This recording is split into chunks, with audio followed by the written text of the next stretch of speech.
Esse é o Big Shot Pod.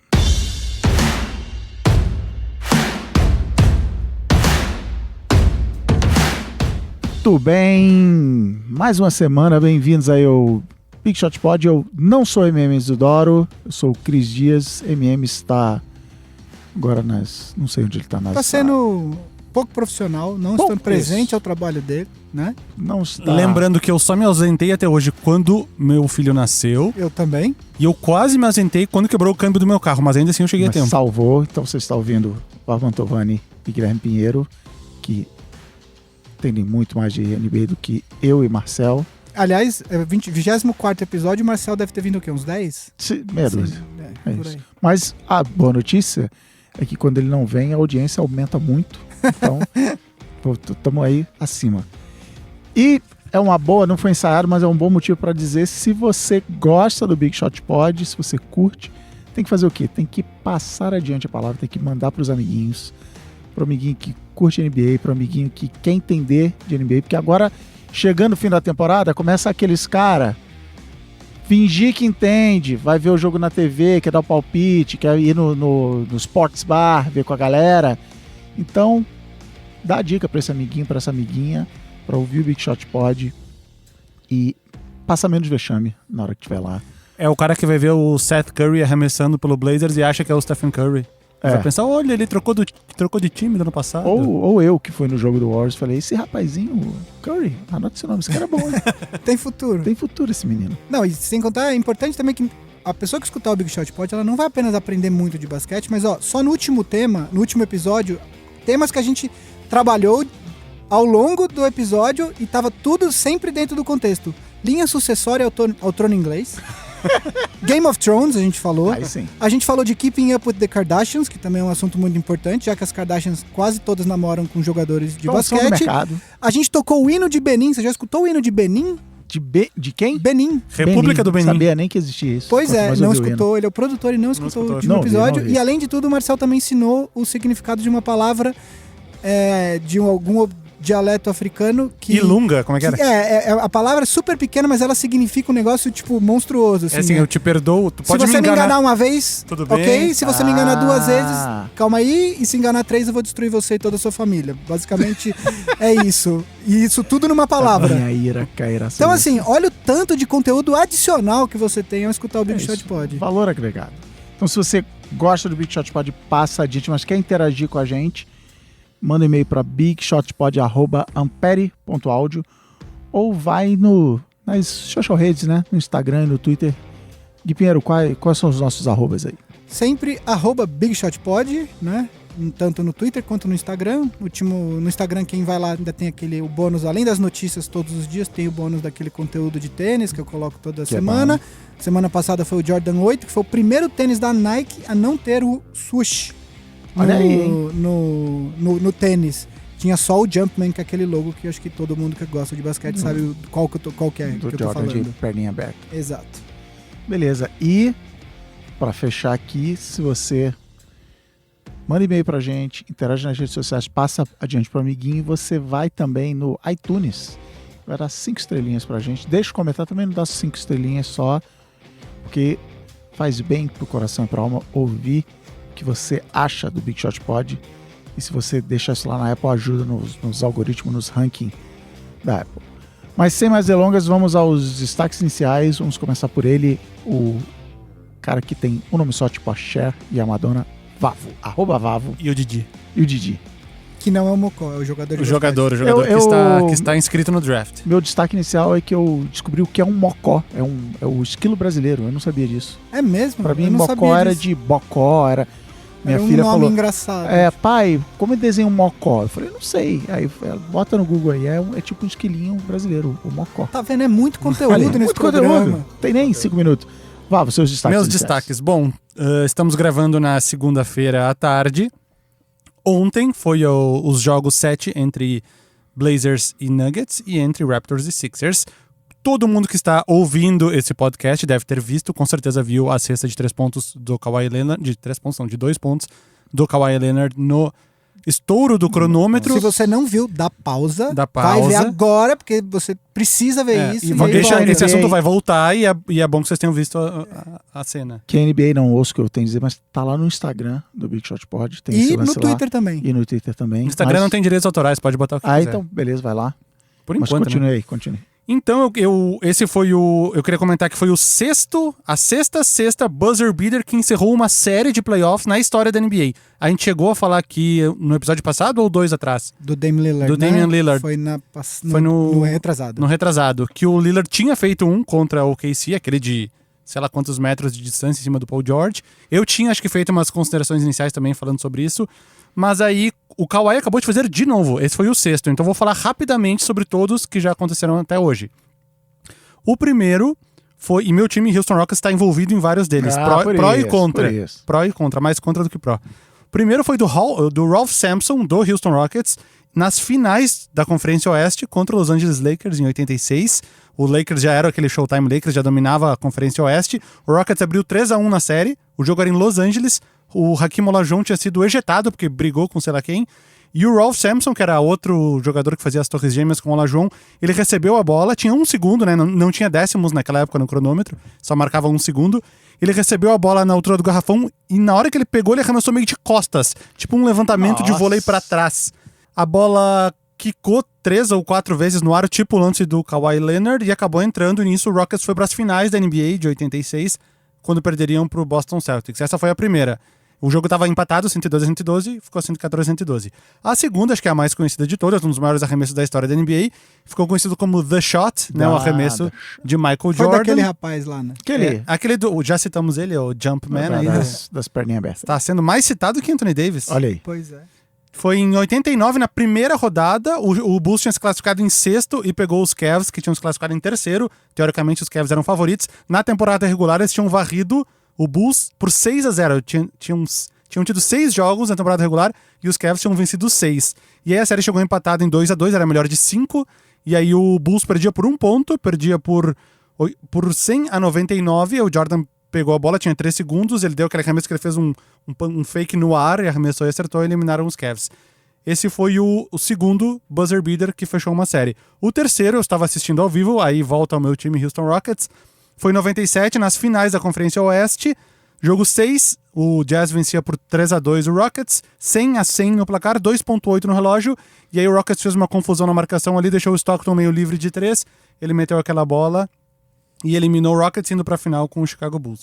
Essa foi a terceira. A quarta, mais uma vez em cima do Houston Rockets, foi do Damian Lillard em 2014, na primeira rodada do Oeste. Que a gente já falou aqui também. Falamos, 0.9 segundo, perdiam por 2 pontos, então se ele errasse, a série ia ficar empatada em 3-3, o Rockets teria buscado um 3-0 para 3-3 se tivesse vencido aquele jogo, e iria pro jogo 7 em Houston, então acho que as chances do Blazers diminuiriam bastante caso ele errasse. Ele meteu com 0.9, Blazers classificado. A quinta foi a do Damian Lillard contra o OKC, já falamos nesse episódio, e a sexta e última até o momento foi do Kawhi Leonard ontem, jogo empatado em 90-90, aliás, placar baixo, né?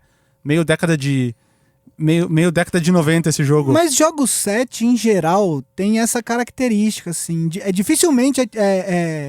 mesmo o do Portland foi 100-96, que não é um placar super alto. Mas acho que tem uma explicação, né? Que o jogador fala, bom, vou gastar todas as minhas energias que eu acumulei na temporada inteira até agora, porque se eu perder esse jogo não tem por que eu guardar mais energias. Então o cara marca como se não houvesse amanhã. Exato. Isso faz com que os placares sejam mais baixos. Então um jogo acabou... Bom, a gente vai falar sobre ele mais além. O Kawhi pegou a bola com 4.2 e esse foi segundos. Foi o primeiro em jogo 7, né? O primeiro em jogo 7. Teve o do Jordan que foi em jogo 5, mas era de uma melhor de 5. Talvez tenha uma equivalência, vamos dizer assim. Talvez o do Jordan seja ainda mais porque se ele errasse, os Bulls estavam eliminados. No caso do Kawhi, se ele errasse, o jogo ainda iria pra prorrogação. Diminui, eu acho que um pouco a pressão. A pressão do Jordan, acho que era um pouco maior. Mas enfim, esses são os 6 buzzer beaters. Só pra galera entender, buzzer beater é quando o cronômetro acaba enquanto o arremesso tá indo pra cesta e o outro time não tem mais chance. Foi o 6º buzzer beater que encerrou uma série na história da NBA. Por uma coincidência, os últimos 2 desses 6 nessa temporada. Boa. Bom, os meus destaques iniciais, eu tenho alguns, como sempre, tenho alguns recados rápidos. Playoffs do NBB que estão rolando. Franca bateu o Mogi por 3-0, está nas finais, aguardando o vencedor de Flamengo e Botafogo. O Flamengo lidera a série por 2-1. O Botafogo conseguiu uma vitória Eu na vi. casa do Flamengo, uma surpreendente vitória, né? Nesse último jogo. O quarto jogo é agora, hoje é dia 13, segunda-feira, é terça-feira, então se você está escutando na terça, é hoje o jogo dia 14, à noite, com o mando do Botafogo. A série está 2-1 pro Flamengo, o vencedor pega Franca na final. Dia 14 também é o dia do sorteio das posições do draft da NBA, do próximo draft. Os times que não estão nos playoffs, não participaram dos playoffs, são todos classificados de 1 a 14. E aí cada time tem, de acordo com a posição, tem a sua probabilidade de ter a escolha número 1 do draft. Nesse draft aqui... Só pra explicar, 1, 2 e 3 são sorteados. Da quarta até a 14ª, aí é na ordem, exatamente na mesma ordem. Sim, e aí então, só pra Na ordem de colocação. Do pior pro melhor, vamos dizer assim. Só pra dizer pra vocês, então, nesse draft, Nova York Knicks, New York Knicks, Cleveland e Phoenix tem 14%. Isso é uma mudança em relação aos últimos drafts, que o primeiro time tinha acho que era 25 redondo, né? 25% de chances, e aí ia diminuindo, e aí eles fizeram essa mudança para evitar o tank, os times perdendo de propósito, entre aspas, para ter uma chance melhor no draft. Então, esse ano, New York, Cleveland e Phoenix tem 14%, depois Chicago com 12,5%, Atlanta com 10,5%, Washington com 9%, New Orleans com 6%, Memphis com 6%, Dallas com 6%, Minnesota com 3%, o Lakers com 2%, Charlotte, Miami e Sacramento com 1%. A ordem que eu falei, por exemplo, os times que têm 1%, existe um critério de desempate aí.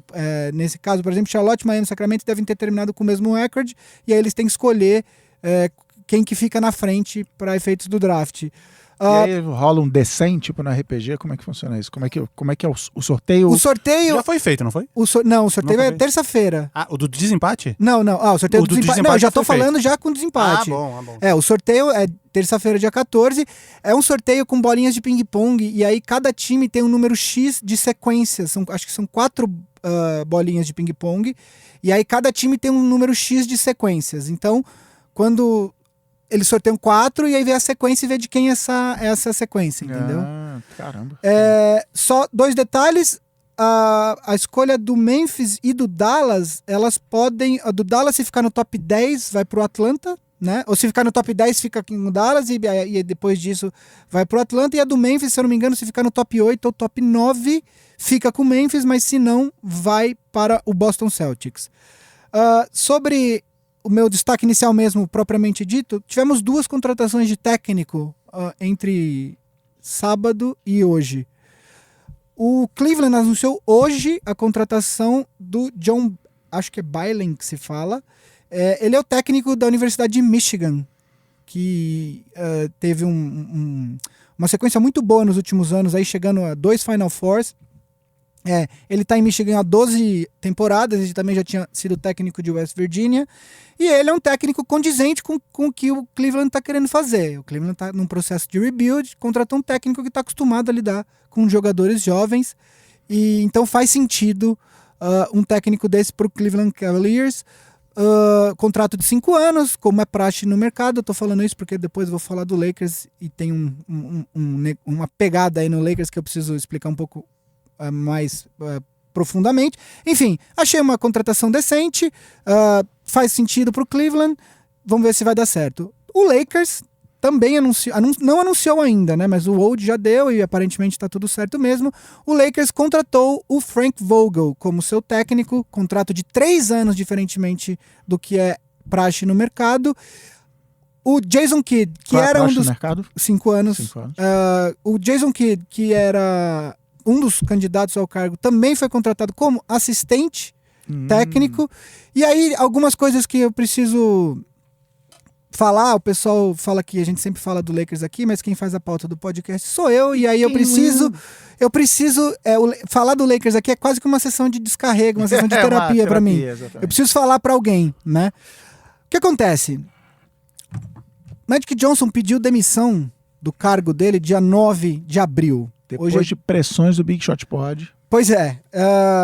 Inclusive era thumbnail de um episódio, fora Magic Johnson. Tenho certeza que eles viram. Todo mundo achou que a Jeannie Buss, que ela é administradora do fundo da família Buss, E aí, portanto, ela é quem controla o Lakers. Ela não é necessariamente a maior acionista, mas ela é a presidente do fundo que é o maior acionista. Todo mundo achou que ela fosse limpar a casa, mandar o Rob Pelinka embora e começar do zero, porque era uma chance que o Lakers tinha de fazer isso. Ela não fez isso.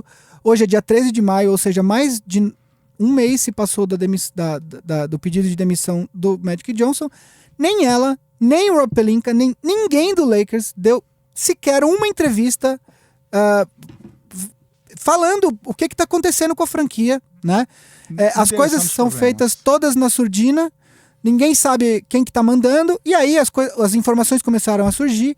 A Linda Rambis, que é ela trabalha, não sei exatamente qual que é o cargo dela no Lakers, mas ela é a melhor amiga da Jeannie Buss, só que ela não tem nenhum background em basquete.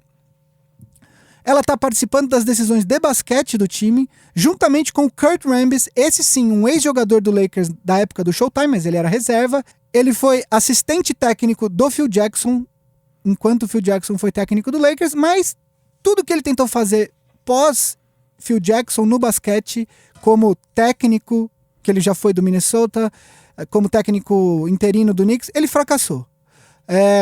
Esse cara, ele voltou no final do ano passado, ele foi recontratado pelo Lakers. Na surdina não houve um anúncio, ele só apenas começou a viajar com o Lakers.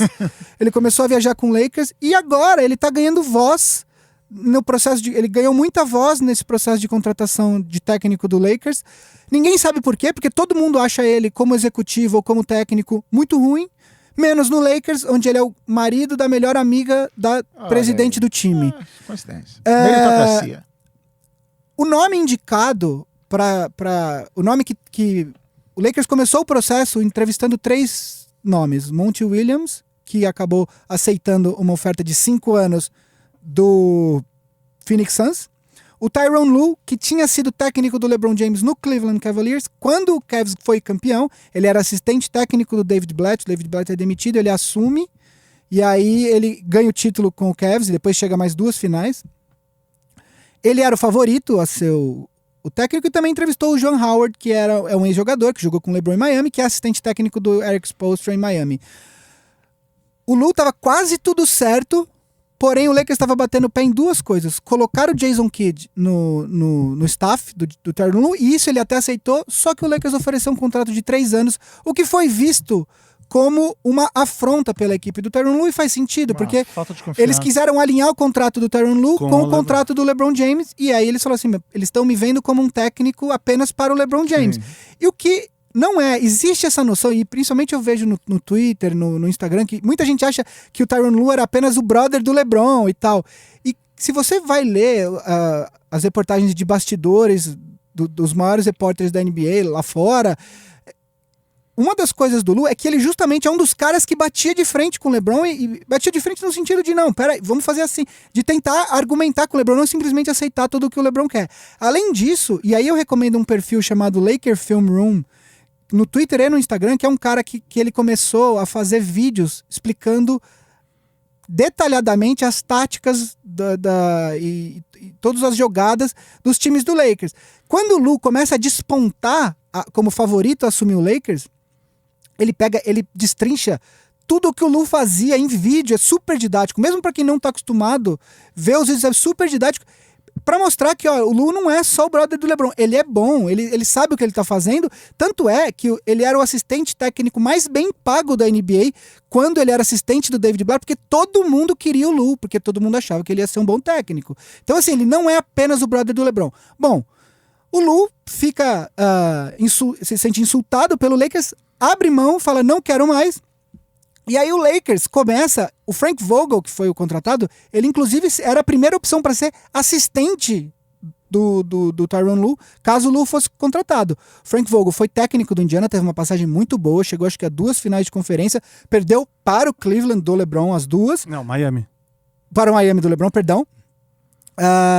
Na passagem pelo Magic não foi tão boa, mas o Magic, enfim, tinha um elenco muito complicado. Mas ele é um bom técnico, ele não é mau técnico. Defensivamente ele é excelente, ofensivamente ele deixa a desejar. Mas eu acho que, enfim, ele ainda tem 40 e poucos anos, técnico como jogador também evolui, nada impede ele de fazer um bom trabalho no Lakers agora. O problema todo é o processo, de novo. O Lakers acabou contratando a 4ª opção para ser técnico. Isso por si só já cria um clima de insegurança. Além disso, o Lakers colocou no staff um cara que queria o cargo e que não só queria o cargo, tem uma ótima relação com o LeBron James. Você imagina, no primeiro jogo do Lakers, que aparecer o Frank Vogel falando e o LeBron James conversando com o Jason Kidd no banco, ainda que não seja nada, você já abre espaço para esse tipo de rumor. Então... Chegou a ter entrevista com o JB Bickerstaff? Esse é um dos três? Não teve. Ia ter, ele foi anunciado que ia ter, mas acabou não tendo. Então, ele eu entendo um pouco mais, porque naquele ano que o Kevin McHale foi demitido do Rockets no início da temporada, foi ele que treinou o Rockets, ele era o assistente do Kevin McHale no Rockets, ele treinou o time até o final da temporada, foi aquela temporada meio ruim, que o Rockets ficou em 8º e caiu pros Warriors por 4-1 no primeiro round, e aí depois ele saiu pra treinar o Memphis e tudo mais. E tem a história, o pai dele, o Bernie Bickerstaff, é considerado não, é uma piada entre os torcedores do Lakers, que é o técnico mais vencedor da história do Lakers, porque ele assumiu durante 5 jogos o Lakers, acho que foi entre o Mike Brown e o D'Antoni, e ele ganhou 4 e perdeu 1, então ele tem um aproveitamento de 80%. Enfim. Isso acontece muito no Brasil no futebol, né? Aqueles técnicos interinos que jogam uns 3 jogos, ganham uns 3 e aí volta a ser assistente. Volta o cara, porque ele mandava bem. O Flamengo foi campeão brasileiro com o Andrade, que era esse interino do Flamengo. O Andrade entrava, ia bem e voltava. Aí um dia deixaram, ele foi lá e foi campeão brasileiro. Teve um ano que o Joel Santana entrou na semifinal do Brasileiro no Vasco, ganhou 4 jogos. O Celso Rotti no Inter, foi campeão da Libertadores, ele entrou na semifinal, foi campeão. Enfim, então o problema do Lakers é que assim, dá um desânimo porque a direção do Lakers realmente parece não ter a menor ideia do que tá fazendo. Essa temporada nem acabou, já tô desanimado pra próxima. Porque os próximos 3 anos. Ele já renovou o desânimo até 22, 23. O que eu gostaria mesmo. Eu sou um cara que eu sou da opinião que em alguns casos, quanto pior, melhor. Então eu acho que o Lakers tem que bater no fundo mesmo, para haver uma pressão para que a família Buzz venda o time, e aí com um dono decente, existe até esse boato de que a família Buzz pode estar quebrada, porque tem um advogado que eu sigo no Twitter, é um advogado de Los Angeles, que ele é super por dentro de todos os bastidores do Lakers e tal, e ele fez a conta de quanto Deve cada ser irmão... o único seguidor brasileiro são dele. São 6 irmãos na família Buzz, e aí o trust da família Buzz tem tipo 40% do Lakers. Ele fez a conta, basicamente cada irmão tira anualmente pelo Lakers 5 milhões de dólares. Eita. Você fala assim, mas 5 milhões é uma baita grana. Não pro estilo de vida que esse povo leva, entendeu? Então... É tipo a gente juntando $4 de AdSense por mês, assim. É tipo isso. Então, assim, dá um desânimo porque o Lakers me parece perdido. Eu acho que o Frank Vogel não é uma má contratação, mas eu ficaria muito mais tranquilo. Se o Vogel tivesse... Não, nós queremos o Vogel desde o começo. Agora, tentou com queria o Monty Williams, ele foi para outro lugar, queria o Tyronn Lue, ofereceu um contrato de 3, sabe assim, passou por um monte. Bom, então vai você aí, sabe? Eu sei que já tá um pouco longo, a galera deve estar esperando a gente falar dos playoffs. Só uma pergunta rapidinho então pra ti, tem 1 minuto pra falar. O Stephen A. Smith, da ESPN, falou que pessoas muito próximas estão pressionando a Jenny Buss pra trocar o LeBron James. Verdade, isso mentira? Isso não vai acontecer. Isso seria um desastre. Então eu poderia até entender o LeBron pedindo pra ser trocado, porque eu vendo o que tá acontecendo no lugar dele, talvez estivesse pedindo. Agora o Lakers espontaneamente trocar o LeBron, não vejo, porque isso seria um desastre de PR tão de grande. Marketing, de venda de ingresso, eu acho que isso não acontece. Não por vontade da direção do Lakers, talvez se o LeBron pedir, mas eu não vejo isso acontecendo. Muito bem, mas vamos lá, vamos ao que importa, que é o quê? Finais de conferência, finalmente. 30 times jogaram a temporada, apenas 4 seguem vivos, tipo uma certa série de dragões e tronos e coisas afim. Tá morrendo todo mundo no caminho. Não tem uma novela da Globo aí que tá todo mundo morrendo? Novela, é um grande novela, mas todo ano acontece isso na NBA. E vamos fazer então aquele preview dessas séries que prometem muito e que tem... Eu quero saber se o Vavo agora tá nessa vibe, agora que o time dele saiu do páreo, entrou nessa vibe Gui, tem que tacar fogo na porra toda e acabar fora Magic Johnson, porque quero saber aí dos resultados. Então vamos começar pelo Oeste. Quem fará a final do Oeste, Guilherme? Vai ser Golden State Warriors, que E bateu, Phoenix Suns. que bateu o Houston Rockets do Vavo, e Portland Trail Blazers, que ganhou o jogo 7 eletrizante ontem em Denver por 100-96. Como chegamos até aqui, então? Bom, eu acho que vale a pena pincelar um pouco das séries que acabaram, antes de falar desse preview do Isso. Warriors e Blazers. Falar então de Warriors e Rockets, foram 6 Quais jogos. pedras eles quebraram no caminho pra chegar até aqui? Foram 6 jogos. Acreditem ou não, eu não vi 2 deles, mesmo sendo torcedor do Rockets, por questões de filhos pequenos. Óbvio. Esses jogos, Por isso. se eu tivesse que mudar o time uma coisa... O time sentiu isso. Não, mas esses foram os 2 jogos que perderam, o 2 e o 5 eu não vi. Então, o time sentiu falta do seu apoio. Os jogos foram os jogos que foram em Oakland e durante a semana, ou seja, muito tarde. Com aquele Teve o jogo em fuso horário Oakland, cretino. no final de semana foi mais cedo. Então, o que eu ia dizer... O Gui, vou contar uma coisa. O Gui mandou uma mensagem fora do grupo, né? A gente tem um grupo do Big Shot Pod no WhatsApp. E agora, por fora do grupo, vou revelar, o Gui mandou uma mensagem pra mim. Eita. O que tu acha da gente falar mais tarde, que é uma das pautas mais além, falar da reconstrução do Rockets? Eu sei que tu deve tá muito puto com tudo que aconteceu, não sei o que. Falei, cara, eu fiquei puto quando o Rockets foi varrido pelo Seattle Supersonics em 96. Naquele dia eu tomei uma vacina, que nada disso me deixa mais puto. Cara, eu tenho 36 anos, eu continuo com vontade de quebrar tudo. Tipo, não vai mudar. Eu tento, mas não dá, velho. Então, aí depois que foi eliminado, varrido pelo Sonics em 96, em 97 teve aquela bola do Stockton que eu falei nas minhas considerações. Ali eu já tava meio vacinado. Desde então, É isso. a de 0.9 do Lillard lá não foi nada. Eu fechei o computador e fui dormir.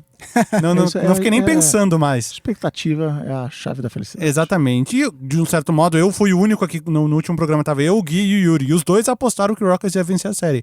Eu, como torcedor do Rockets, apostei no Warriors. Por quê? A gente não pode criar grandes expectativas. Isso. Né? A fórmula é... Como é que é? A felicidade igual a expectativa... Baixa expectativa. É realidade menos expectativa. Isso, Enfim, é. o negócio é ter uma expectativa não muito alta.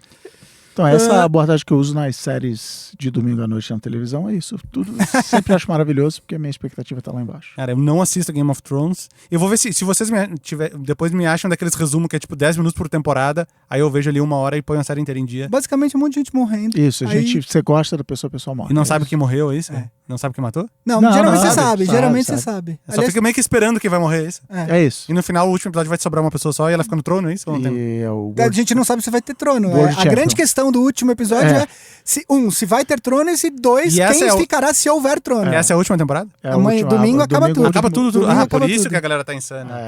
olha É aí. tipo Lost lá em 2009. É exatamente a mesma coisa. Bom, então voltando. Só pra falar um pouquinho da série. Pra quem não sabe, o Warriors abriu 2-0, o Rockets venceu as 2 em casa. O Warriors venceu o jogo 5 em casa. Kevin Durant se machucou, todo mundo achou, agora o Rockets é favorito. O Warriors venceu o Rockets sem Kevin Durant. Stephen Curry 0 ponto no primeiro tempo, 33 pontos no segundo Não, o tempo. que ele fez naquele segundo tempo foi tipo um absurdo. Assim. Klay Thompson voltou a ser o velho Warriors, né? Até o Andrew Bogut tava lá. Então era Bogut, Curry, Thompson, O Iguodala. Sean Livingston, que tá praticamente aposentado. engatinhando na quadra, foi bem no jogo 6. Enfim, Rockets não fez o mesmo jogo que aquele jogo que funciona muito mais em temporada regular do que em playoffs. É um jogo pra tu vencer campeonato de pontos corridos e não mata-mata, né? É o jogo A gente vai do falar Rockets. do Rockets, é uma das pautas. Vai ser aí. uma das pautas depois, mas não fiquei tão puto assim que nem todo mundo pode ter imaginado. Eu já achava que esse ia ser o final da série mesmo, Cara, desde o início que ela começou. Se eu achasse que o Rockets tinha realmente muitas chances, eu teria visto os jogos 2 e 5 mesmo acabando muito tarde.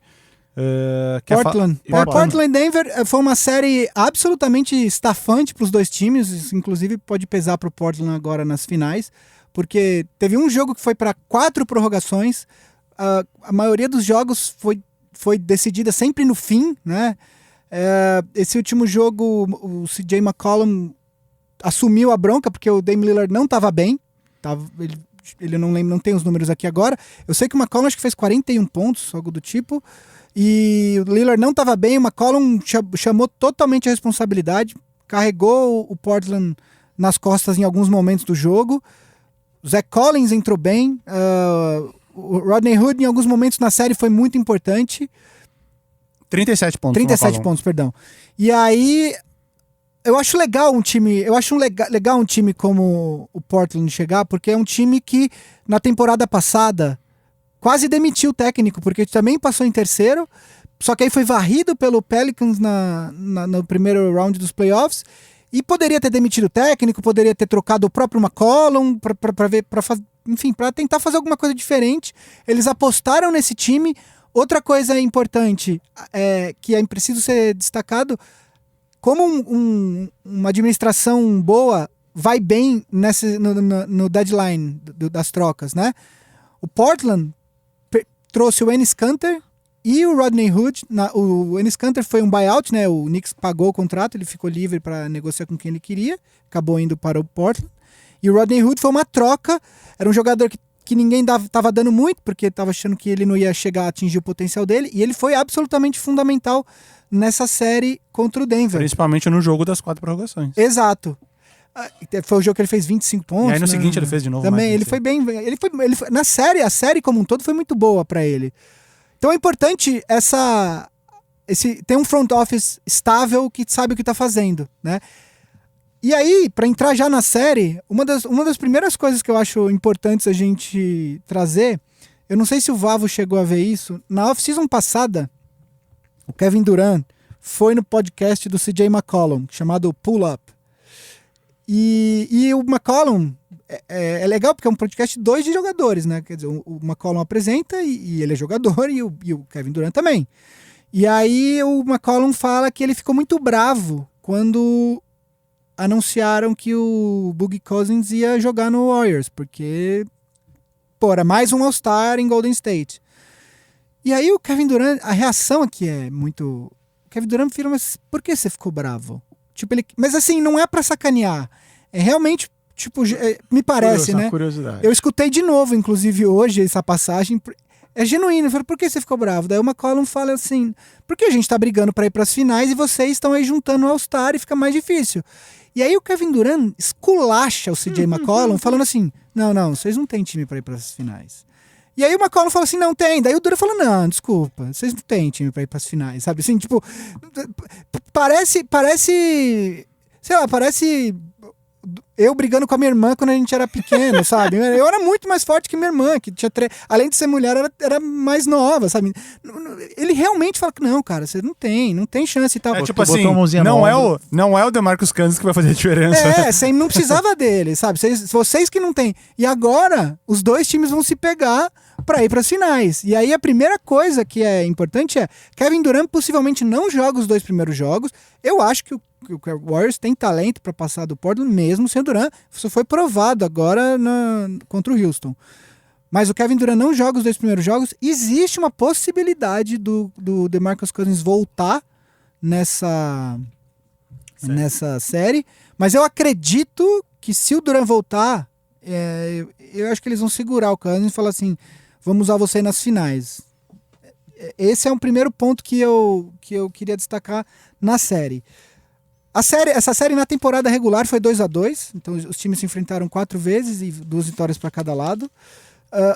O Warriors chega para essa série muito forte, né? Porque tava rolando alguma coisa estranha naquela série do Clippers, porque não tava encaixando. O Clippers era um time muito aguerrido, mas ninguém esperava que o Clippers ia conseguir tirar 2 jogos do Warriors. Ele levou para o jogo 6, né? 2 jogos em Oakland. Em Oakland, quer dizer, o Warriors perdeu 2 jogos em Oakland. E contra o Rockets parece que isso melhorou muito. Assim, o próprio clima do time parece que... Eu acho que a série do Rockets ajudou pra levantar a moral de jogadores que estavam com a moral, não digo baixa, mas não tão alta. E eu acho, o próprio Steve Kerr, desculpa só te cortar, o próprio Steve Kerr falou que também serviu pra ele ver que ele não tava usando todo o banco e que depois que ele perdeu o Durant, ele falou, não, eu posso confiar nesses caras. No último jogo, no jogo 6 contra o Rockets, quando deu acho que 3 minutos pra acabar o primeiro quarto, ele já tinha usado 11 jogadores. Pois é. E ele estava usando absurdo. praticamente 7, ou 6 ou 7 no começo da série, né? Eu acho que foi uma série importante pro próprio Steph Curry, né? Porque ele vinha muito, muito irregular, e mesmo ele tendo feito um jogo muito irregular nesse jogo 6, o que ele fez no segundo tempo desse jogo serve para botar ele lá em cima de novo, e o que o Klay Thompson fez nos últimos 2 jogos, né? Porque o Klay Thompson foi muito bem no jogo 5, e quando o Durant se machucou, e também no jogo 6 do primeiro tempo, o que o Curry fez no segundo, o Thompson, de certa forma, fez em menor escala no primeiro tempo, né? Aliás, um detalhe, é a primeira vez que 2 irmãos vão se enfrentar numa final de conferência, porque no Portland tem o Seth Curry, irmão do Steph Curry. Bom, e no leste também, tem o Marc Gasol e o Paul Gasol. Mas é que o Paul Gasol tá fora, né? O Paul Gasol não joga. Ele Mas tá ele fez tá no cirurgia. elenco. Tá no elenco, é verdade, eu não tinha pensado nisso. Um outro destaque, o Draymond Green tá jogando como o Draymond Green de 2015, 2016, né? Ele mesmo assumiu que tava fora de forma, que tava com 25 pounds acima do peso, ele começou a temporada e foi perdendo ao longo dela. 25 pounds acho que dá uns 11 12 quilos. E aí ele É engraçado como jogador, às vezes é vagabundo, né? Ele sabe que ele tá gordo. E aí fala, tá meio gordo e tal, não sei o que. Aquela 3x4 do John Wall com a seleção americana é a melhor. Tá com uma traquinas, não é? O Shaquille O'Neal, ele falava, se eu me machuco um company time, eu vou me recuperar um company time. Então se ele se machucasse no último jogo da temporada, ele não ia fazer absolutamente nada de rehab durante a off-season. Juro, ele falava isso. E aí ele só ia começar a fazer rehab depois, quando começasse a outra temporada. Eu vi uma do Shaq, que ele falou nos programas lá, que ele, quando jogava em Denver, ele fazia foul shaving, que tem o point shaving, né, que é manipular a diferença de pontos do jogo. Ele manipulava as faltas dele. Por quê? Porque Denver é muito acima Mile High City, né? É uma milha acima do nível do mar. E aí falta um pouco de ar. De oxigênio. Então ele meio que controlava as faltas dele pra precisar sair mais do jogo pra poder respirar e voltar com fôlego. Fazer umas faltas meio desnecessárias no início do jogo. Bom, do lado do Portland, eu falei um pouco do Warriors. Do lado do Portland, o Dame e o McCollum estão marcando juntos nos playoffs 64,3 pontos. Quer dizer, eles são responsáveis por mais da metade da produção ofensiva do Portland. Para o Portland ter alguma chance contra o Warriors, eles precisam de todo jogo ter pelo menos um terceiro pontuador ali para entregar de 15 a 20 pontos ali. Seja o Rodney Hood, não precisa ser o mesmo, pode ser o Rodney Hood num jogo, ontem, pode ser por o exemplo, no outro. Quem entrou jogou o último quarto inteiro e contribuiu muito foi o Evan Turner. Sim. O Al-Farouq Aminu jogou o início do jogo, não voltou mais. Teve jogos que o Seth Curry conseguiu aí contribuir com 10, 12, enfim. O Portland precisa de um terceiro pontuador para entregar esses pontos a mais aí. E vale observar que ontem o Seth Curry jogou 16 minutos e 19 segundos e conseguiu o famoso quíntuplo zero. 0 pontos, 0 rebote, 0 assistência, 0 toco, 0 roubo de bola e 5 faltas. 5 faltas? 5 faltas. Ele basicamente entrou pra dar falta. Só pra fazer falta. Então, eu acho que as chaves desse confronto aí, basicamente a gente vai olhar, é o Portland ter esse terceiro pontuador ou não, depender de aparecer esse terceiro jogador pra fazer bastante pontos, uns 15 pontos por jogo. É ter, nem preciso nem falar que depende muito da produção ofensiva do Dame Lillard. Se o Dame Lillard tiver um jogo como ele teve no jogo de ontem contra o Denver, não tem a menor chance do Portland. 3 de 17 ontem. Pois é. Que dá 18% de... E do lado do Warriors, é um time que chega cansado, porque é um time mais velho, é um time que chega com problemas de lesões, quer dizer, tanto o Durant quanto o Cousins estão fora. E tem o dedo do Curry também, né? Dizem que o desempenho dele estava um pouco abaixo, porque... E ele bateu o dedo de novo no final do jogo contra o Rockets, Sim. Né? Ele ficou segurando o dedo lá, quicando a bola com a direita, com a mão esquerda meio solta. Eu não sei até onde isso pode ter se agravado. E aí tem também a questão do Iguodala, que tá jogando muito. O Iguodala tem 34, 35 anos e jogou... Fazia tempo que ele não começava como titular e no contra o Rockets ele jogou, acho que ele quase todos os jogos ele foi titular. Ou se não foi todos, né? Com certeza, o Iguodala é poupado a temporada inteira pra enfrentar o Rockets no final. Temporada passada foi isso. E essa eu acredito que tenham feito algo parecido. E, bom, eu vou passar a palavra pro Valve e antes da gente passar pra próxima série, a gente faz os nossos palpites, né? Warriors e Blazers. Warriors em 5.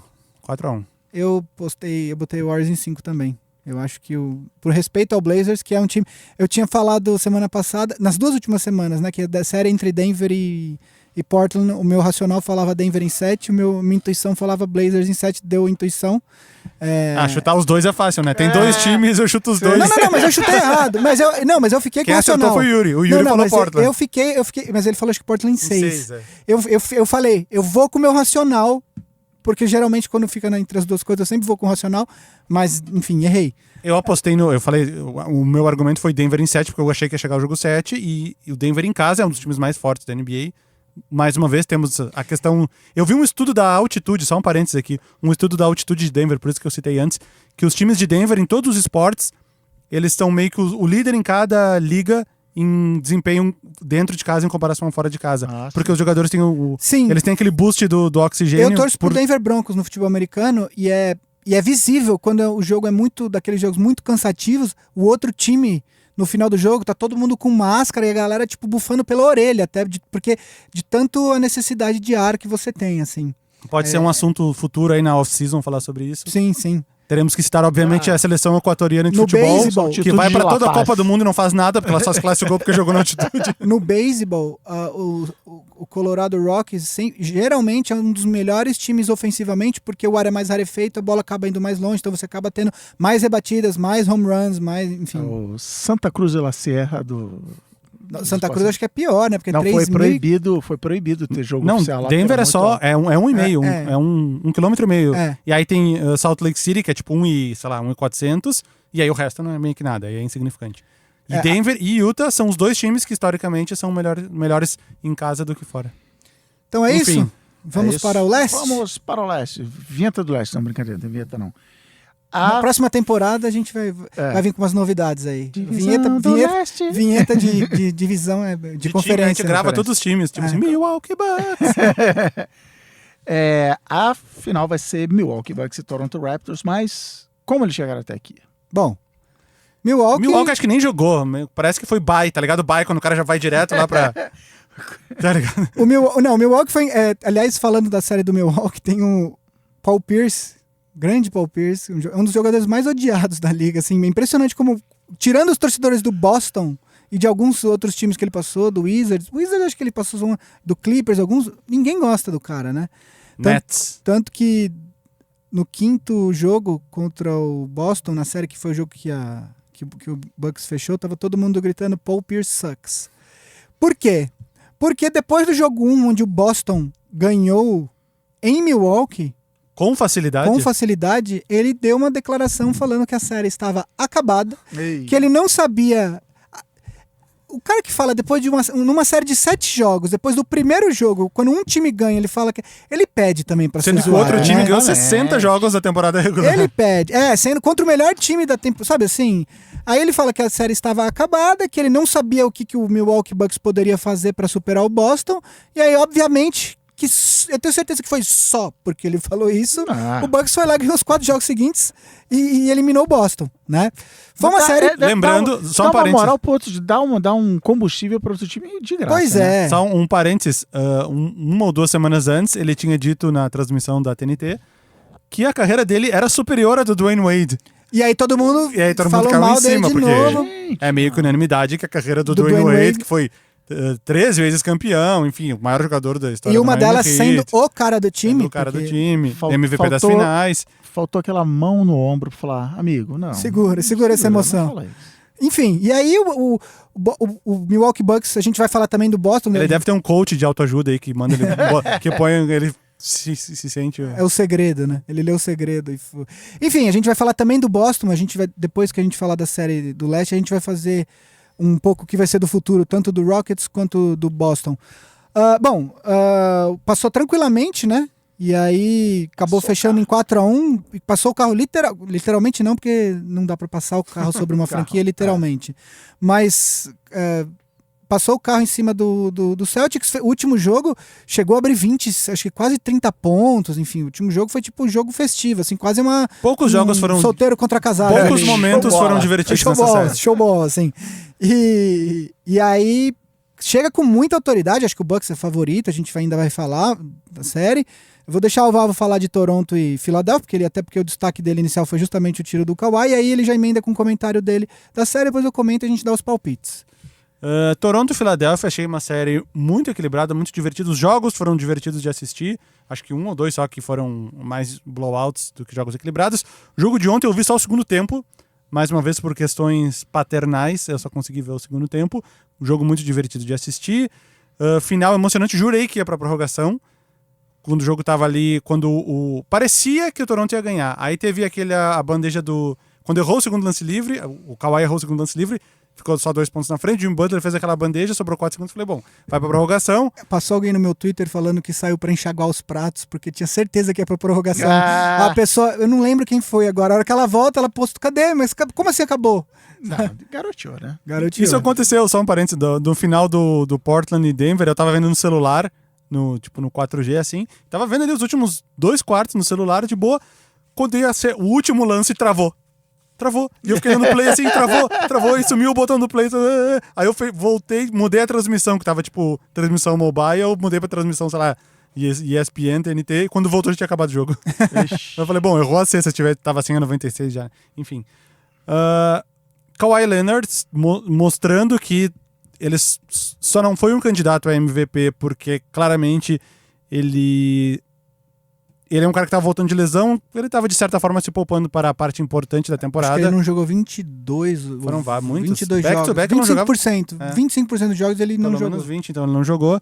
Claramente ele era um cara que estava se poupando na medida do possível. Eu digo isso porque, por exemplo, se um James Harden vai se poupar, o Rockets no Oeste fica em 9º lugar e cai fora dos playoffs. Então o Kawhi tinha essa opção de ir meio que dosando até onde ele poderia se poupar. Viu a evolução de vários outros jogadores, como o Siakam, que jogou bem mais até o início dessa série, mas ele foi bem até o final. O Marc Gasol... Ontem eu achei que o Siakam sentiu. Sentiu então, o peso ele começou do jogo. melhor no início da série e no final ele foi caindo um pouco. Mas enfim, ainda assim ele tá muito acima do que ele foi na temporada regular.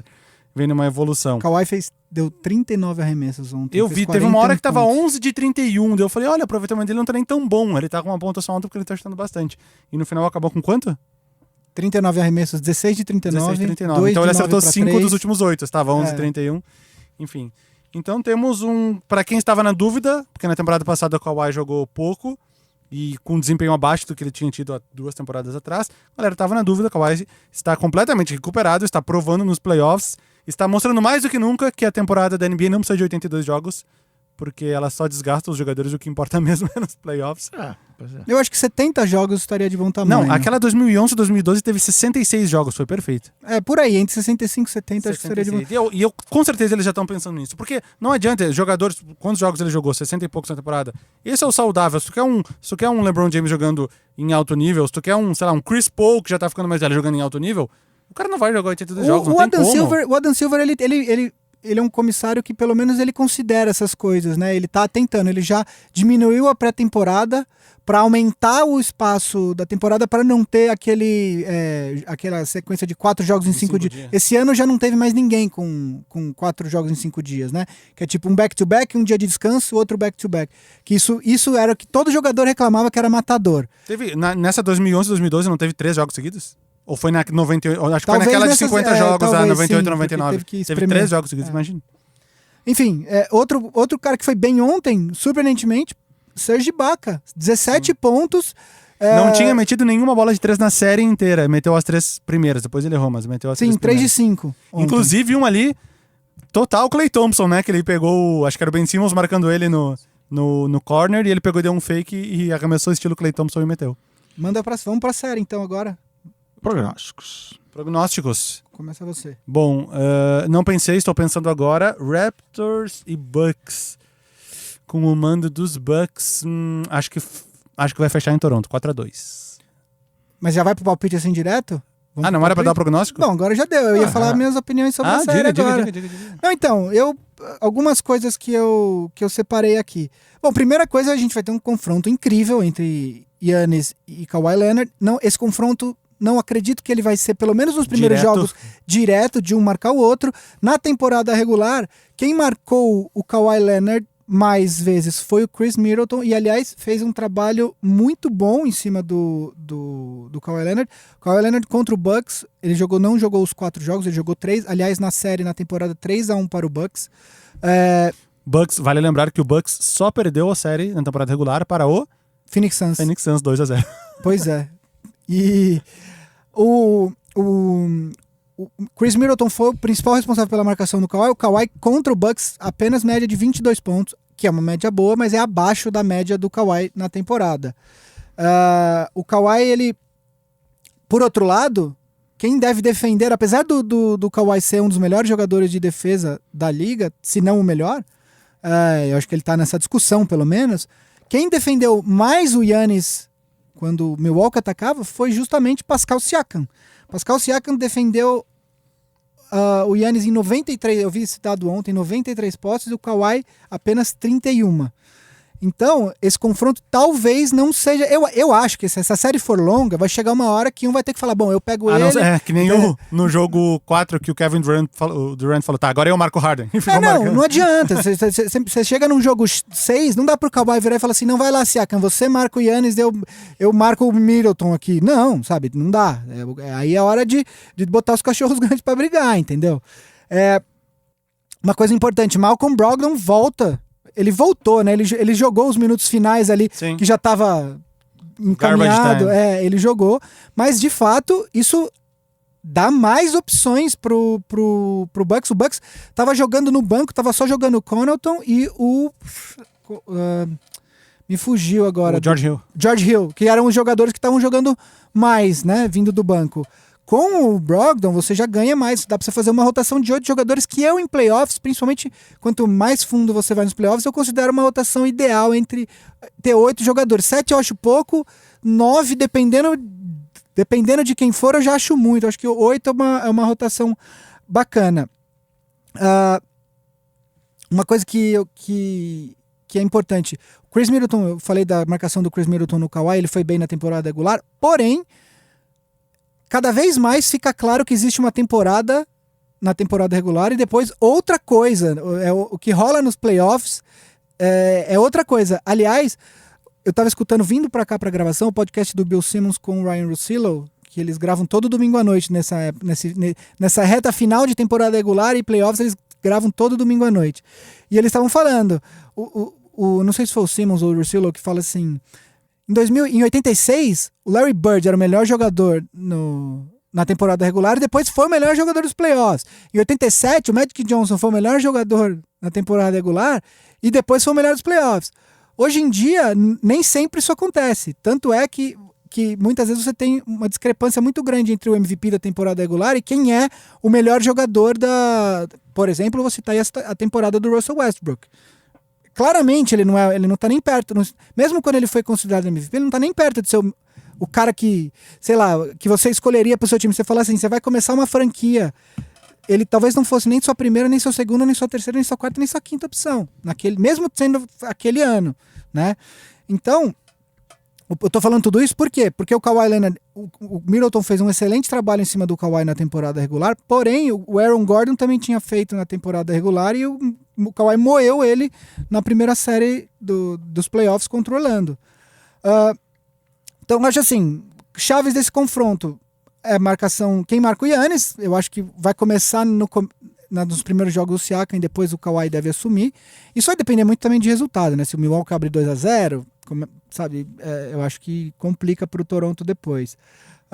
Do outro lado, quem marca o Kawhi, e aí eu acho que vai acontecer mais ou menos a mesma coisa. Eu acho que o Milwaukee tem mais elenco para marcar o Kawhi, mesmo que não seja o Giannis, enfim. Eu acho que tem uma outra coisa importante. Na série passada, eu tinha destacado que o Joel Embiid não é um cara que é muito bem contra o Gasol. Por uma série de... Assim, o Gasol é um defensor perto do aro muito bom. O Embiid é um pivô que até sai um pouco, mas o jogo dele é ali embaixo. Então, as qualidades do Embiid iam de encontro às qualidades defensivas do Gasol, e o Gasol fez um excelente trabalho no Embiid a série inteira. Teve um jogo só que o Embiid acabou com o jogo, foi acho que o jogo 4, que ele fez 33 pontos, mas no geral o Gasol dominou. Ele, na primeira série contra o Vucevic, ele também chamou de menino o Vucevic, que fez uma excelente temporada, foi All-Star, e ele botou no bolso. Agora, nessa série, o pivô do Milwaukee Bucks é o Brook Lopez, que joga agora basicamente na linha dos 3. E aí, o que vai acontecer é que o Gasol vai ter que cobrir muito mais espaço, porque se ele precisar trocar ou precisar ajudar alguém, ele é um cara que já tá mais velho, já não tem mais tanta velocidade, para ele sair de onde tá o Lopez, porque ele não pode dar espaço pro Lopez de 3, porque o Lopez vai guardar, da mesma forma que o Lopez não pode dar espaço para ele. Só que para ele fazer essas trocas e aí sair correndo pro aro, se precisar, talvez o Ibaka seja melhor para fazer isso, porque o Ibaka é um pouco mais atlético que o Gasol. Então esse é um outro duelo que eu acho importante. Pelo menos o Toronto tem a opção, né? Se ele quiser jogar com o Ibaka de 5 grande parte do jogo, ele tem. Sim, se ele achar sim. que essa é a necessidade, E o Ibaka, ele tem essa e a opção. grande notícia, eu acho que dessa última série é que o Ibaka, ele mostrou que ele é confiável ainda, Sim. que o Toronto pode contar com ele. Mesmo tendo mais anos do que diz na sua identidade. Tem? Ele é gato? Olha a cara dele. Bom, não sei. Porra. Não sei. Acabada, a vida. Dito tudo isso, eu acho que é fácil apontar pro Bucks e falar o Bucks é muito melhor. Muito melhor não, mas é melhor. Porém, o Toronto tem essa questão, né? O Toronto poupou muitas vezes o Kawhi Leonard, né? E ficou 3 jogos atrás do Bucks. Eu não lembro agora, mas não ficou tão longe. Se o Kawhi tivesse jogado a temporada toda, talvez o Toronto tivesse até essa vantagem de quadra nos playoffs. 2 jogos. 2 jogos. 2 60 jogos. a 58. Então eu não acho que a diferença é tão grande. Então por isso eu vou apostar em Bucks ainda, mas em 7 jogos, fechando no último jogo em Milwaukee. Acho que vale de curiosidade, se o Warriors for pra final, a gente imagina que vá. Independentemente de quem for o adversário, não vai ter manos de quadra. Depois de muito tempo, né? O jogo 7, chegando ao jogo 7, não vai ser em Golden Nas finais, State. né? Porque ano passado já não teve contra o Rockets na Sim, temporada regular. Sim. Muito bem. Vavo, alguma...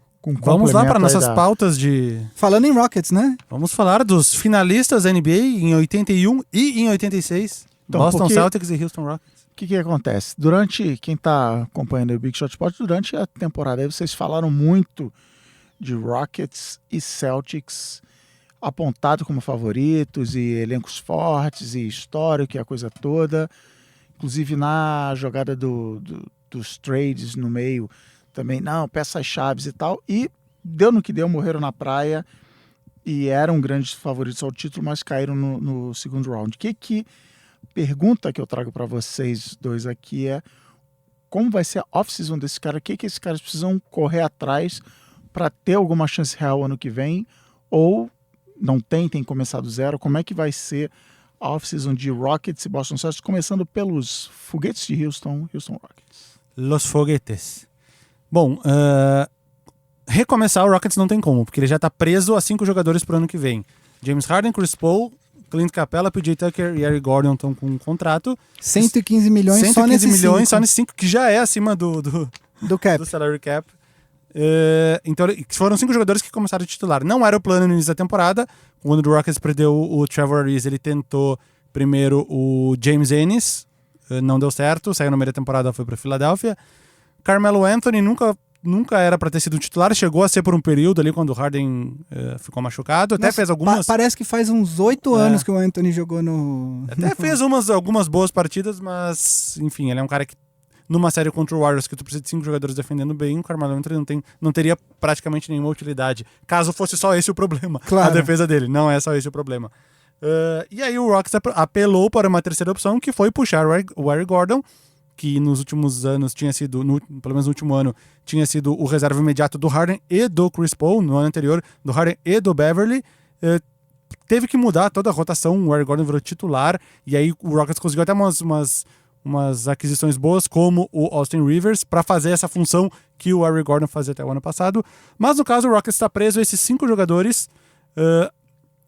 A única esperança dele é tentar esperar que toda a Conferência Oeste vire um bolo, onde qualquer um pode ficar em primeiro e qualquer um pode ficar em último, e no meio desse bolo ele consiga vencer umas partidas chaves, torcer para que o Durant saia de Golden State, de repente vai para o Knicks, libere a Conferência Oeste um pouco, vai vir o Lakers um pouco mais forte agora com o LeBron de volta, então torcer para meio que todos os times fiquem no mesmo nível, para ele tentar ali numas atuações pontuais melhores do Harden, do Chris Paul, dos jogadores, do Capella, que não foi tão menos nessa série contra o Golden State. Tentar... Porque, eu vou dizer, essa temporada do Rockets começou muito mal. Os primeiros 25 jogos foram 11 jogos e 14. Se ele tivesse sido, vamos lá, 14 e 11 ou 15 e 10, que não era nada um absurdo, ele teria ficado em primeiro no Oeste. Ele ficou apenas 4 jogos atrás do Warriors. Ano passado ele tinha ficado 7 jogos na frente do Warriors. Se o Rockets classifica em primeiro nessa temporada, que não ficou muito distante disso, vamos dizer assim, entre aspas, já teria sido um pouco diferente. Os cruzamentos já teriam sido diferentes. Ele teria mano de quadra, não que ele tenha perdido um jogo 7 fora de casa, mas enfim, vocês entenderam. talvez a situação fosse outra. Mas na preparação do elenco pro ano que vem, o Rockets não tem muito o que fazer. Ele tem que tentar o que ele tentou nessa temporada, pegar jogadores relativamente bons a custo baixo, que foi o caso do Carmelo Anthony, que não deu certo. Que Austin foi o caso... Rivers e Daniel House. O Daryl Morey é um dos general managers mais criativos, se não o mais criativo da liga, e ele demorou um tempo. Eu acho que essa derrapada que o Rockets deu no começo da temporada é muito porque, tudo bem, o Rockets não perdeu nenhum jogador entre os principais, mas perdeu o Ariza, perdeu o Mbah a Moute, que estavam ali já na engrenagem. E aí demorou um tempo pro Daryl Morey ir corrigindo.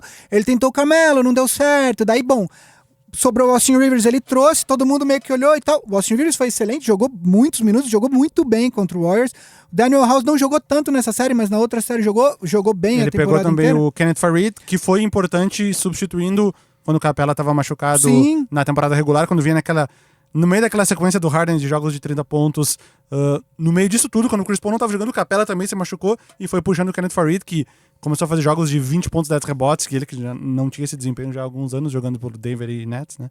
Eu acho que essa derrota do Rockets agora, ela doeu mais do que... E até o próprio Mike D'Antoni falou isso na coletiva logo após o jogo. Porque no ano passado, ficou por muito pouco, e aí você tinha como muletas, quer dizer, porque muleta que eu digo que facilita você aceitar a derrota.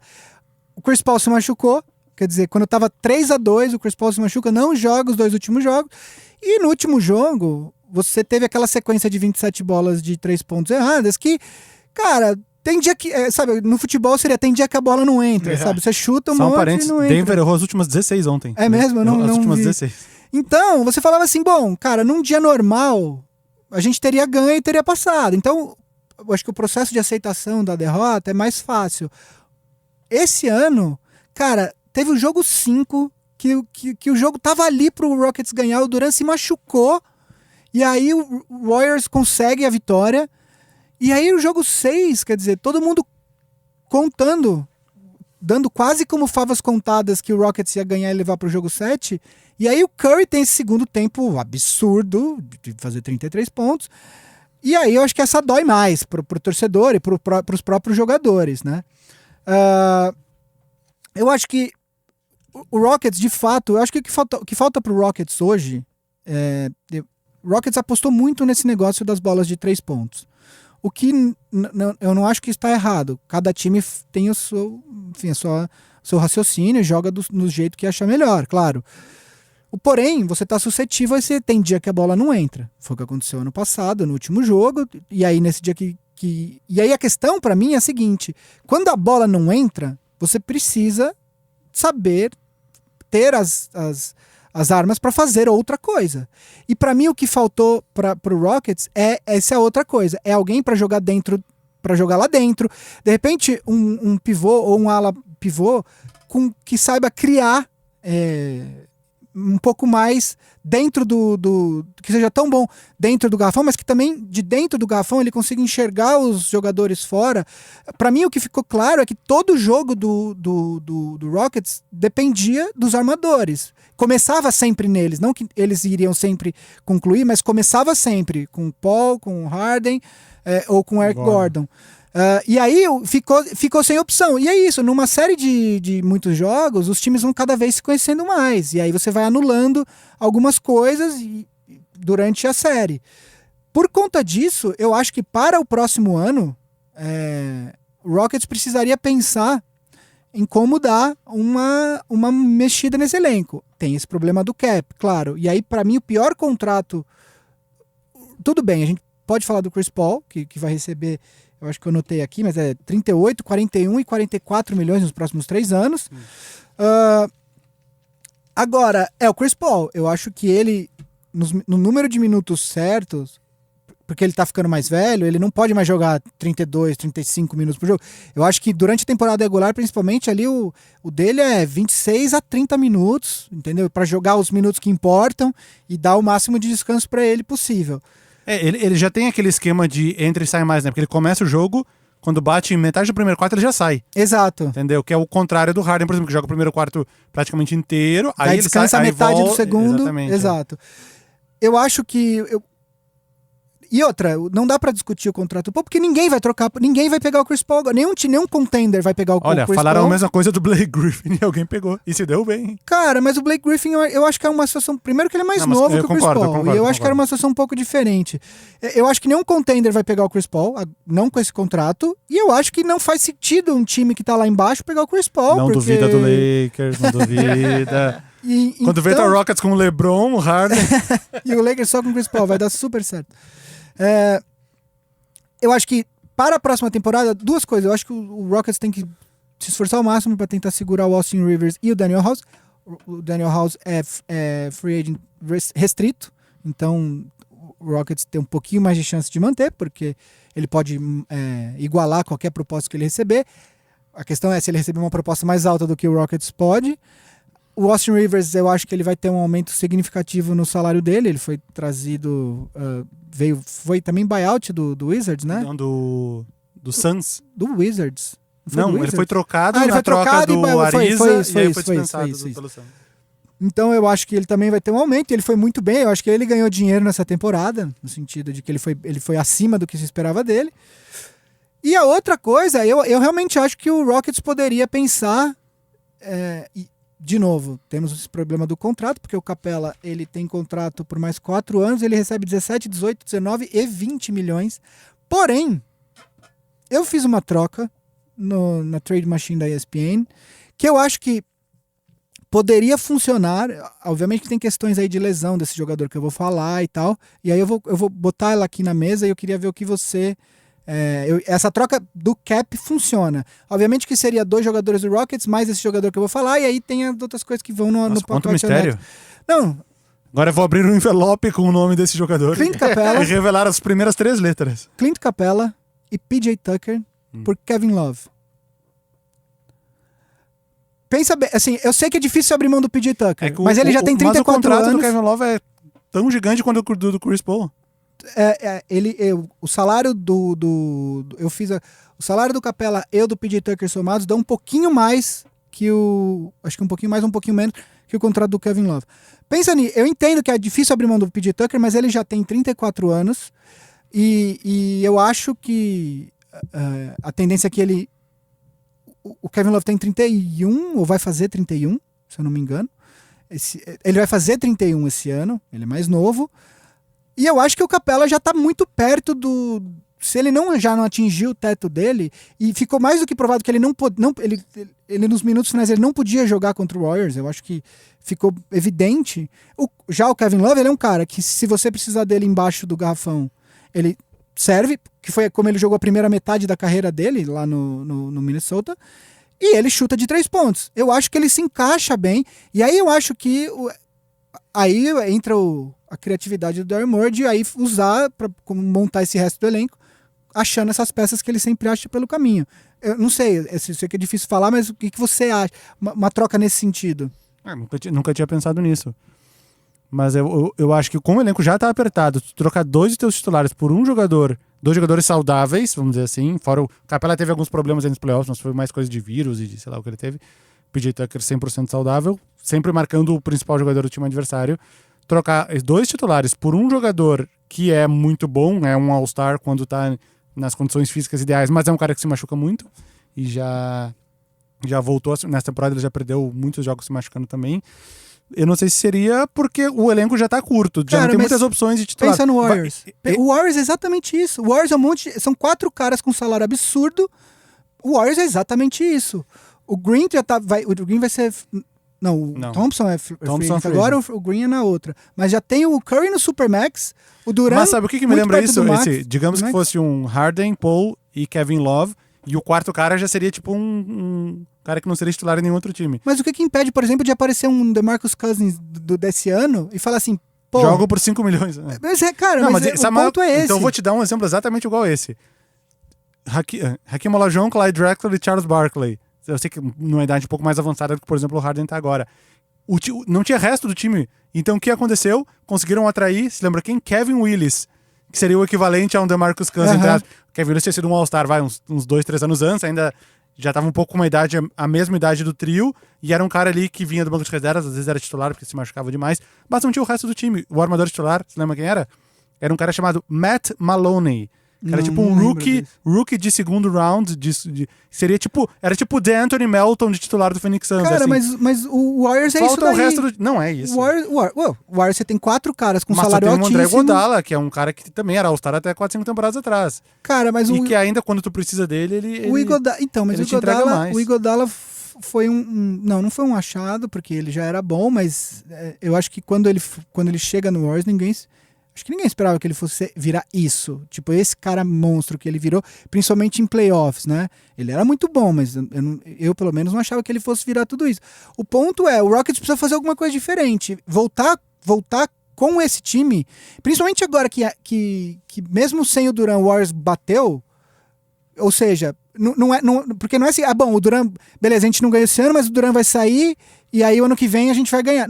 Cara, não é garantido. Ao mesmo tempo, um jogo não é amostra também, né? Mas, Exato, mas foram 2, né? Porque ganhou o quinto e um deu o sexto. pedaço. E aí você vai ter. Enfim, é que eu só acho que o Rockets precisa vir com outra coisa. Não mas dá eu pra acho que não voltar tem com essa como. mesma. Eu acho que não tem tem. Eu como. acho que tem que ser criativo e abrir mão de algumas coisas. Eu acho Porque que se continuar com exatamente esse mesmo elenco, desde o início da temporada até o final da temporada que vem, ele fica em primeiro ou segundo do Oeste. Que não ficou nesse ano por detalhe. Tucker pra 35, o Chris Paul acabou de fazer 34. Não é assim. O Harden não vai. O Harden já tá 3 temporadas fazendo isso. Eu acho que inclusive a temporada que vem, um dos cuidados que o Rockets tem que tomar é falar, Harden, não precisa mais, cara. Tipo, segura essa onda, você vai jogar 32 minutos na temporada regular, se precisar ganhar 55 jogos, não precisa ganhar 60, sabe? Tipo, 50 Eu jogos. adoraria que essa tua solução, eu adoraria que essa tua ideia funcionasse, mas eu acho que não, por exemplo, essa troca, mesmo que ela acontecesse, eu não sei se... E foi uma ideia, quer dizer, eu acho que dá pra você ser criativo de outro jeito, entendeu? Tá preso. Na nossa pauta aqui tava a pergunta do contrato do Chris Paul. É um contrato ruim, mas era a opção que o Rockets tinha naquele momento. Ele trocou o time inteiro pelo Chris Paul. E depois de um ano ele não ia renovar com ele porque o salário dele é alto. O Chris Paul é um cara que era líder da associação de jogadores, que batalhou a vida inteira para os jogadores assinarem pelo máximo e pelo super máximo. O mínimo que ele ia exigir era o máximo para ele também. Então ele acabou pegando esse contrato que é maior que o do James Harden, mesmo ele entregando menos na quadra. Qual era a opção do Rockets? Assinar com ele, porque ele entregou o Beverly, o Harrell, o Lou Williams, o Sam Decker, o futuro inteiro da franquia em troca do Chris Paul, que deu certo na primeira temporada. O time melhorou, sei lá quantas vitórias, 15, 20 vitórias acima do que ele estava sem o Chris Paul. Mas ele sabia que o preço a pagar ia ser... Se a gente não conseguir vencer nessa primeira ou nessa segunda temporada, essa chance vai caindo e a gente meio que não vai ter o que fazer. Bom, é isso. meio isso. Vamos ver o que acontece. E o Anthony Davis, brincadeira, o Boston Celtics. Vamos ter que falar do... Eu acho que a situação é um pouco diferente do Rockets. O Rockets... Eu acho que é absolutamente diferente. Não. Porque o Rockets, a questão... Ele não pra veio mim- como favorito, o Não, Rockets. Não, mas eu acho que o Rockets, a questão é, para a próxima temporada, é que muito possivelmente vai voltar com a mesma coisa. E o Celtics pode voltar absolutamente... Pode até voltar parecido, mas hoje, se eu tivesse que apostar, eu apostaria que vai voltar muito diferente. Não, até na questão de expectativas. A expectativa do Rockets, de um modo geral, era: ano passado foi a tua chance. Não ganhou ano passado? Esquece. Mais ou menos isso. Mas acho que era bater o Warriors na final da conferência. Quando o Rockets começou mal a temporada, depois de 20 jogos, ele estava em 14º no Oeste, ou 13º, sei lá. Ali a galera meio que desencanou do Rockets para ter alguma chance. Isso voltou depois, quando o time cresceu. Uma situação completamente contrária do Celtics, que quando virou essa temporada, a galera, o pensamento era: bom, o time sem Kyrie Irving e sem Gordon Hayward, só com o núcleo jovem ali do Jaylen Brown, do Jason Tatum, com o Terry Rozier, que parecia que ia virar o... Scary Terry.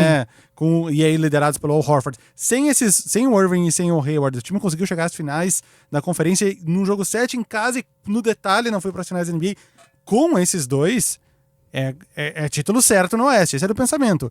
Eu teria que puxar informações na época ali da galera dando palpite, mas eu acredito que 80%, 90% achava que o Celtics ia ficar em primeiro. O over-under, todo começo de temporada, as casas de apostas soltam o famoso número pro over-under. Que é um número quebrado, né? É sempre um número 0,5, e aí as apostas são sempre se você acha que aquele time vai fazer o over, ou seja, ganha mais do que aquele número de jogos, ou o under, que é menos. Qual que era do Celtics? A do Celtics era o mais alto, se eu não me engano, era 58,5. o número do Celtics era o mais alto de todos. 58 vezes. Não, 58,5 vitórias Tá. numa temporada de 82 se jogos. 59, E aí você poderia apostar o over ou o under. acabaram com 49. Ou seja, quanto maior o número do over-under, maior a expectativa. Pagando o prêmio 58 vezes, entendi. Maior a expectativa em cima do time. Você falava, bom, esse time vai ganhar muitos jogos. Eu acho que o Celtics, de fato, tinha essa expectativa toda. E aí, mas eu acho que não foi só isso. Eu acho que, de certa forma, o elenco do Celtics foi um pouco super valorizado justamente por conta do desempenho deles nos playoffs, sem o Hayward e sem o Kyrie Irving. Por quê? Não levaram em consideração alguns fatores. Primeiro fator, o Hayward teve uma lesão séria e quando você tem uma lesão que te tira da temporada inteira, em alguns casos, você não volta a ser imediatamente o cara que você era antes dessa lesão. O Hayward já fez um final de temporada muito melhor do que o começo. Ele teve até alguns períodos jogando num nível que lembrava o Hayward do Utah. Mas ele oscilou muito, mesmo no período melhor dele, que foi agora na reta final da temporada regular e na primeira série dos playoffs, ele ainda assim oscilou. Eu acho que o ano que vem ele deve voltar melhor do que ele esteve esse ano, porque eu acho que um caso clássico é o Paul George, que também teve uma lesão séria no treino da seleção. Team USA. Exato. E aí ele no primeiro ano ainda demorou, ele foi gradual, tanto que essa temporada, até ele se machucar, vinha sendo, ele estava inclusive nas discussões, em terceiro ali na discussão do prêmio de MVP, né? A outra coisa que eu acho que não levaram em consideração é que o desenvolvimento de jogadores jovens não é um negócio linear. Não é, ele foi bem essa temporada, então na próxima temporada ele vai estar aqui e na próxima ele vai estar aqui. Isso só funcionou pro Giannis. Exato. Às vezes, esse cara ele dá uma estagnada, daí no outro ano ele sobe um pouquinho. Então, por isso que às vezes você precisa ter paciência. Para você ter uma ideia, o Jaylen Brown, ele piorou todas as estatísticas, todas assim, as principais. Ele teve menos pontos, menos rebotes, menos assistências e piorou o percentual dele de 3 pontos em relação à temporada anterior. O Jason Tatum até subiu um pouco, porque nessa temporada ele jogou mais minutos, mas o aproveitamento dele de 3 pontos caiu quase 6%, o que é bastante. A diferença, por exemplo, é de você ser um chutador muito bom, que é 43%, mais ou menos, que é o que ele teve, acho que na primeira temporada, para 37%, que é um chutador decente. Bom, mas não um cara que não é um James Harden, não é um Curry da vida. Com 43%, você tá você tá nessa discussão. Então, essas duas coisas eu acho que serviram para supervalorizar um pouco a expectativa sobre o Celtics dessa temporada. E aí tem um terceiro fator que conta muito, que é ambiente no vestiário. E assim, o Kyrie Irving fez algumas declarações ao longo da temporada que realmente tumultuaram bastante o ambiente. Os setoristas do Celtics falavam muito a esse respeito. Ele deu algumas declarações falando que os jogadores jovens precisam aprender como é que chega lá e tal. E ele fala como se ele fosse o ancião líder, e tal. E ele tem 27, ele fez 27 Liguei anos pro na LeBron temporada. pra pedir desculpas da nossa época de Cleveland. E o pior é, você se coloca na situação, por exemplo, do Tatum e do Brown, ouvindo ele falar isso e pensando, mas ano passado a gente ficou a 1/4 de eliminar o Cavs e ir pra final da NBA sem ele, sacou? Tipo, os caras, obviamente que eles vão se sentir ofendidos. E esse tipo de coisa realmente tumultua o ambiente, prejudica. A gente viu o que aconteceu com o Lakers depois do fracasso da troca pelo Anthony Davis. Anthony Davis. O vestiário... Cumprida a cota. O vestiário... Hoje a gente já falou uns 4, 5 vezes. A gente até já dobramos a meta. Forçou a barra um pouco também. Também. Não precisava. A gente... viu o que aconteceu com o Lakers, o time desmoronou. Por quê? Porque você tem um monte de moleque e eles se viram absolutamente como coisas, né? E aí confiança cai, etc. Dito isso, o futuro do Celtics é que é um negócio que me deixa bastante curioso. Por quê? Eu acredito que o Kyrie Irving hoje tem mais possibilidades de sair do que de ficar. Não sei se ele vai pro Knicks. Esses dias saiu a reportagem que ele tem falado com as pessoas sobre a possibilidade de jogar com o LeBron no Lakers. Eu acho que o Brooklyn também é uma coisa que atrai ele é de Nova York, né? Ele é da região ali e tal. O Brooklyn eu acho que até o Clippers tem espaço para 2 free agents max. Eu acho que ele também vai ser pode ser um destino para ele. O fato é o que eu acho que ele deve sair. Eu acredito hoje que ele sai. Outra questão, ao Horford... Não, só um parênteses. A outra opção é assinar um contrato grande com o Celtics. E não me parece uma coisa que ele quer agora, assinar um contrato grande com o Celtics. Não é que ele vai, vou ficar só mais um ano aqui no Celtics. Não. Ou ele assina um contrato grande, ou ele vai para outro time. Dentre essas duas opções, me parece meio certo que ele vai para outro time. E pelo lado do Celtics, também tem uma outra questão. O Kyrie Irving é um jogador que teve muitos problemas de lesão. Ele não teve nenhuma lesão séria, mas todo ano ele perde um número considerável de jogos, quase todo ano. E aí você se põe na situação do Celtics. Você vai dar um contrato de 5 anos pro Celtics, ainda que o Celtics quisesse, tá? Não tô falando se o Kyrie quer, tô falando do lado do Celtics. O Celtics é o único time que pode oferecer 5 anos de contrato. E aí teria que ser um max, ele não vai assinar por menos que isso. Você daria, sabe, o Celtics também acho que tem essa preocupação. Eu acho que só faria isso... E ele não dá pra qualquer um, né? Se livrou do Isaiah Thomas logo antes da hora de ter que dar. Exato. Eu acho que tem uma questão importante aí. O Al Horford tem uma opção dele, se ele quer continuar no Celtics ou se ele quer ser free agent. Essa opção ela tem que ser feita até o dia 29 de junho. E a free agency da NBA começa dia 1º de julho. Eu acho que a gente vai saber muito da decisão do Kyrie quando o Al Horford fizer essa opção pelo sim ou pelo não. Porque eu acho que se o Kyrie falar que não fica, eu acho que eles vão conversar.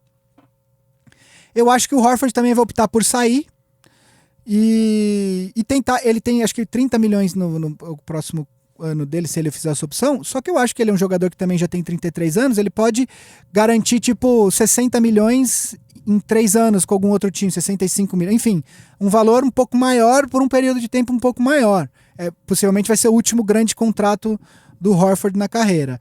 Então eu acho que a gente vai saber muito do que o Kyrie está pensando quando o Horford fizer essa opção. E aí tem um outro cenário, quer dizer, que depende muito de tudo isso, que é, bom, se o Kyrie e o Al Horford saírem, o Boston vai atrás do Anthony Davis? Porque daí não faria mais sentido. Não faria mais sentido pro Boston, porque você trocaria possivelmente... E hoje eu acho que o David Griffin, que é o novo manda-chuva do Pelicans, ele não toparia uma troca com o Celtics sem o Tatum de jeito nenhum e muito possivelmente, eu acho que hoje o Boston precisaria meter os dois nessa troca. Sem os dois, eu acho que não tem troca. Bom, mas sem o Kyrie, sem o Al Horford, sem os dois... Exato, não faria... Sobra. Você teria Anthony Davis e Gordon Hayward. Pra quê? O Anthony Davis ia ficar numa situação pior do que ele estava E aí, de tudo, o Boston faria essa troca e correndo o risco de perder, muito possivelmente perderia o Anthony Davis, porque teria o Anthony Davis por um ano só. Então, a questão é que tem muitas peças aí soltas ainda no cenário do Boston para falar o que vai ser, mas tudo depende da decisão do Kyrie Irving, eu acredito, ou do Boston, se quer ficar com o Kyrie ou não. Uma coisa que eu já pensava só pra finalizar, eu acho que já tá meio longo. Uma coisa que eu já pensava na época que foi assinado, ninguém falou, e o fato dele ter se lesionado meio que escondeu isso. O contrato do Gordon Hayward, mesmo sem a lesão, eu já não... Quando ele assinou, eu falei, talvez ele já esteja um pouco super valorizado, mesmo pra um cara em condições físicas. Caso a galera não se lembre. 29,7, 31,2, 32,7 e Player Option 2020-21, 34,2 milhões. Ou seja, já é um contrato... Eu já achava na época um contrato... porque ele era um dos free agents, um dos melhores disponíveis naquela off-season de 17. E ele foi um dos jogadores mais disputados. O Boston venceu essa corrida pelo Gordon Hayward. Mas eu acho que talvez um cenário um pouco equivalente ao do Chris Paul no Rockets, o Boston tenha pagado um pouco acima para receber um produto que talvez não fosse tão bom assim, o fato de ele ter se lesionado. Enfim, que fez isso ser esquisito. Parece que o problema foi só a lesão. Mas eu acho que talvez o Gordon Hayward era um cara que vinha de um All-Star Game, né? Ele era uma carreira que vinha evoluindo no Utah Jazz, mas ele tinha sido um All-Star só na temporada anterior, meio que ali na última vaguinha do Oeste, e era um cara que parecia que iria crescer, mas talvez eu pensava na época que ele já não merecia todo esse contrato que ele recebeu. A questão é e que a talvez isso existência- incomode o Celtics nos próximos 2 anos, assim como o Chris Paul vai incomodar o Rockets. A questão é que a existência do contrato máximo, ela acaba... Não existe mais... O máximo... Tem um máximo que é por anos de serviço. Aí você pode ser, acho que 25%, 30% ou 35% do cap, né? A questão é que não existe mais... Vamos supor, o cap esse ano acho que foi 109 milhões. Né? Mas vamos arredondar para 100, só para fazer a conta aqui, né? Vamos supor, o cap é 100 milhões.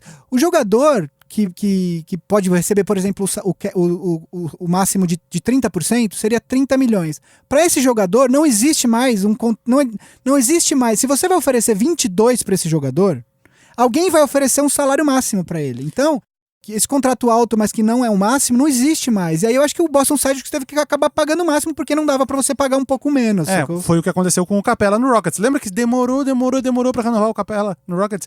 Porque ele exigia o máximo e o Rockets não queria dar o máximo. E aí ninguém deu. Não deu o máximo, mas ainda assim ficou um contrato Não, mas ninguém alto. deu, porque ele Não, tava esperando que deu, alguém sim. fosse oferecer. Ele era restrito. E pra finalizar, eu acho o Minnesota teve que pagar o Andrew Wiggins toda essa fortuna justamente por esse mesmo motivo. Exato. E tá preso com um contrato gigante, Horrível. super alto, com um jogador que não entrega na quadra. É isso. É isso. Muito bem. Não vamos falar de drafts? Ficou longo, né? Ficou longo. Vamos falar. Semana que vem eu trago 2. Sem tempo, irmão. Todo ano, todo programa eu monto a pauta e falo assim, não, essa daqui não vai ficar com 1 hora e cacetada, porque agora tem 2 séries só. Agora só 2. Agora A gente comentou De 8 gravação já. tá 1h20 e poucos já. Não, a gente... gente corta. Vamos deixar. Semana que vem eu volto com 2. Então, beleza. Então, essa foi mais uma semana do Big Shot Pod. Muitas emoções de NBA vindo por aí. Então, já sabe, discordou de tudo que esses dois caras falaram aqui. Mande seu e-mail, sua cartinha para bigshotpod@ampere.audio ou segue lá no Instagram, na social rede, @bigshotpod, no Instagram e no Twitter. E diz o que você achou. Eu momento motivacional aqui. Acho a comunidade do Big Shot Pod muito legal, muito positiva. A galera se ajuda e comenta sempre de um jeito positivo. Acho muito legal. E assim como a família, a comunidade Big Shot Pod, nós temos outros podcasts aqui na Ampere, que é o Família Feminista, que você, homem ou mulher, você precisa ouvir. Fala de assuntos muito importantes. Por exemplo, falaram de mulheres no mercado de trabalho. Como é que a história ganha menos, por que ganha menos, como é que faz para não ser assim. E um podcast que eu ouvi dizer aí que também é muito bom, que é o Boa Noite Internet, que sou eu que apresento, então não posso julgar. Entra lá em ampere.org que você vai ver o link para todos esses programas. Então já sabe, passa adiante a palavra do Big Shot Pod, manda para seu amiguinho, manda para sua amiguinha. 5 estrelinhas no iTunes, se não for pedir demais. E o Big Shot Pod é produzido pela Ampere, gravado aqui nos estúdios em Nova Brevitá, sobre as picapes mágicas de Raul Leal. Até semana que vem. Um abraço. Valeu. Abraço.